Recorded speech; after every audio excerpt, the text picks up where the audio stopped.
ಮಂಗಳೂರು ವಿಮಾನ ನಿಲ್ದಾಣ ಆಡಳಿತದಿಂದ ನಿರ್ಲಕ್ಷ್ಯ ಆರೋಪ ಕೇಳಿಬಂದಿದೆ. ಏರ್ಪೋರ್ಟ್ಗೆ ಮುಖ್ಯ ದ್ವಾರ ಬಂದ್ ಮಾಡಿ ಗ್ರಾಮಸ್ಥರು ಪ್ರತಿಭಟನೆಯನ್ನ ಮಾಡಿದ್ದಾರೆ. ಮಂಗಳೂರು ವಿಮಾನ ನಿಲ್ದಾಣ ಆಡಳಿತದಿಂದ ಆಗಿರುವಂತಹ ನಿರ್ಲಕ್ಷ್ಯದ ಕುರಿತಂತೆ ಗ್ರಾಮಸ್ಥರು ಮಾಡಿರುವಂತಹ ಪ್ರತಿಭಟನೆ ಇದು ಕೆಂಜಾರು. ಹಾಗೆಯೇ ಏರ್ಪೋರ್ಟ್ ಸುತ್ತಮುತ್ತಲಿನ ಮನೆಗಳಿಗೆ ನೆರೆಯ ಭೀತಿ ಎದುರಾಗಿದೆ. ಮಳೆ ನೀರು ಅವೈಜ್ಞಾನಿಕವಾಗಿ ಹೊರಬಿಡ್ತಾ ಇದೆ ಆಡಳಿತ ಮಂಡಳಿ ಅಂತ ಭಾಗದ ಗ್ರಾಮಸ್ಥರು ಗಂಭೀರ ಆರೋಪವನ್ನ ಮಾಡಿದ್ದಾರೆ. ಭಾರೀ ಮಳೆ ಬಂದಾಗ ಜನವಸತಿ ಪ್ರದೇಶಗಳಿಗೆ ನೀರು ನುಗ್ಗುವಂತಹ ಭೀತಿ ಎದುರಾಗಿದೆ ಅಂತ ಭಾಗದ ಗ್ರಾಮಸ್ಥರು ಹೇಳ್ತಾ ಇದ್ದಾರೆ. ಏರ್ಪೋರ್ಟ್ಗೆ ಯಾವುದೇ ವಾಹನ ತೆರಳದಂತೆ ತಡೆಯೊಡ್ಡಿ ತಮ್ಮ ಆಕ್ರೋಶವನ್ನ ಆ ಭಾಗದ ಗ್ರಾಮಸ್ಥರು ಹೊರಹಾಕುವಂತಹ ಪರಿಸ್ಥಿತಿ ನಿರ್ಮಾಣವಾಗಿತ್ತು. ಏರ್ಪೋರ್ಟ್ ರಸ್ತೆ ತಡೆ ಹಿನ್ನೆಲೆಯಲ್ಲಿ ಬಜ್ಪೆ ಠಾಣೆ ಪೊಲೀಸರು ದೌಡಾಯಿಸಿದ್ರು. ಏರ್ಪೋರ್ಟ್ ರಸ್ತೆ ತಡೆದ ಹಿನ್ನೆಲೆಯಲ್ಲಿ ಘಟನಾ ಸ್ಥಳಕ್ಕೆ ಸಿಐಎಸ್ಎಫ್ ಸಿಬ್ಬಂದಿ ಮೊಕ್ಕಾಂ ಹೂಡಿದ್ದಾರೆ. ಸದ್ಯ ಗ್ರಾಮಸ್ಥರನ್ನ ಮನವೊಲಿಸಿ ರಸ್ತೆ ಕ್ಲಿಯರ್ ಮಾಡಿದ್ದಾರೆ ಪೊಲೀಸ್ನವರು ಅನ್ನುವಂತ ಮಾಹಿತಿ ಇದೆ. ಅವರಿಗೆ ಕೆಸರಲ್ಲಿ ಹೋಗ್ಲಿಕ್ಕೆ ಕಷ್ಟ ಆಗತ್ತೆ ಅಂತ ಹೇಳಿ ಕೆಂಪು ಕಲ್ಲು ಆಸೆ ಅಂತ ಹೇಳಿದ್ರು.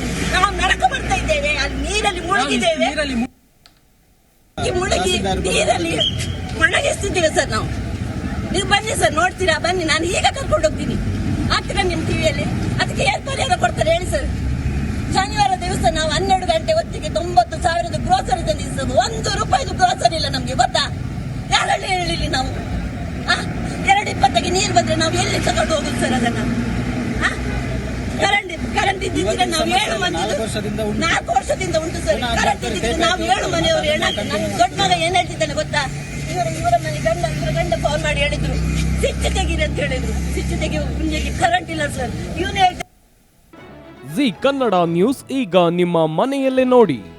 ಎಲ್ಲ ಕೇಬಲ್ಗಳಲ್ಲಿ ಈಗ ಲಭ್ಯ.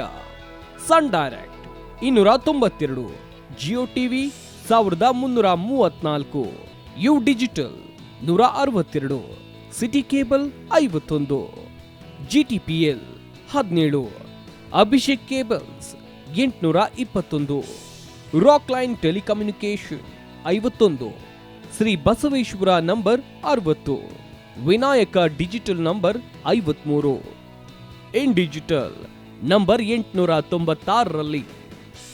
ನಿಮ್ಮಿಸ್ತದ ಜಿ ಕನ್ನಡ ನ್ಯೂಸ್ ನೋಡಿ ಆನಂದಿಸಿ.